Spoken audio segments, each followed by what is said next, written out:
নমস্কার, রান্নাবাটি চ্যানেলে সকলকে স্বাগত। আজকে তোমাদের সাথে খুব সহজে প্লাম কেকের একটা রেসিপি শেয়ার করছি। সামনেই ক্রিসমাস, তাই বানিয়ে ফেলো কোনো রকম ড্রাই ফ্রুটস ভেজানোর ঝামেলা ছাড়া আর ব্রাউন সুগার ছাড়াই। আর প্লাম কেকের যে একটা সুন্দর গন্ধ আসে, সেই সিক্রেট মশলাটাও এই কেকের রেসিপিতে শেয়ার করব। প্রথমে দেখো, কেক টিনটা আমি রেডি করে নিচ্ছি। তার জন্য সাদা তেল দিয়ে আর অল্প করে ময়দা দিয়ে ডাস্টিং করে রেডি করে রেখে দেব। যেহেতু আমি এটা কড়াইতে বানাবো, তার জন্য কড়াইটাও আমি গরম করার জন্য দিয়ে দেব। ওভেন না থাকলেও কোনো সমস্যা নেই, কড়াইতেই খুব সহজে খুব সুন্দর কেক বানানো যাবে। তাই কড়াইটা আমি 10 মিনিট আগে ফ্রি হিট করে নেব। এবার প্রথমে 1 কাপ, যে কাপের পরিমাণে আমি কেকটা বানাবো সেই কাপের 1 কাপ গুড় নিয়ে নিয়েছি। গুড়টা গুঁড়ো। আর হাফ কাপ পরিমাণ বাটারকে মেল্ট করে নিয়েছি। মেল্ট করার পর রুম টেম্পারেচার হয়ে গেছে, তখন গুড়ের সাথে এটা মিশিয়ে নেব। বেশ খানিকক্ষণ ফাটানোর পর দেখবে গুড়ের যে দানাগুলো আছে সেগুলোও গলে যাবে। আর অন্যদিকে অরেঞ্জ জুস নিয়ে নিয়েছি। এখানে আমি একটা অরেঞ্জের জুস নিয়েছি আর বেশ কিছু ড্রাই ফ্রুটস নিয়েছি, যার মধ্যে তোমরা তোমাদের ইচ্ছে মতো দিতে পারো। আমি এখানে আমন্ড, কাজু, কিশমিশ আর চারমগজ এইসবগুলোই দিয়েছি। কেকের ব্যাটারটা রেডি করতে করতেই যতটুকু টাইম ড্রাই ফ্রুটসটা ভিজিয়ে রাখা যায় ততটুকু ভিজিয়ে রাখলেই যথেষ্ট। এবার গুড়টা দেখো গলে গেছে, তখন এর মধ্যে আমি 2টো ডিম দিয়ে দিলাম।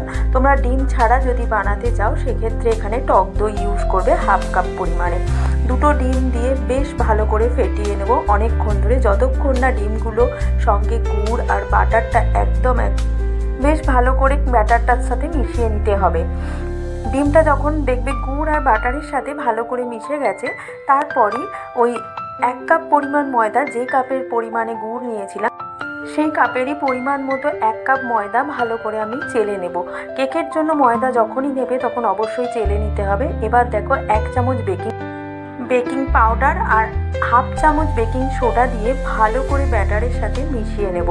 কোনো রকম যেন দানা দানা বা লাম্পস না থাকে, সেইভাবে ভালো করে মিশিয়ে নিতে হবে ব্যাটারের সাথে। এই রকম চটজলদি সহজ রেসিপি দেখতে হলে অবশ্যই রান্নাবাটি চ্যানেলটা সাবস্ক্রাইব করো।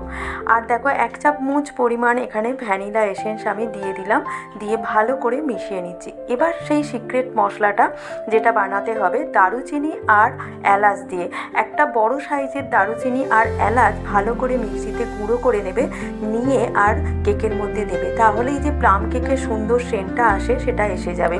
আর কিছুই না। এবার যেগুলো আমরা ড্রাই ফ্রুটস ভিজিয়ে রেখেছিলাম সেগুলো কেক ব্যাটারের সাথে ভালো করে মিশিয়ে নিয়ে কেক টিনের মধ্যে এবার দিয়ে দেব।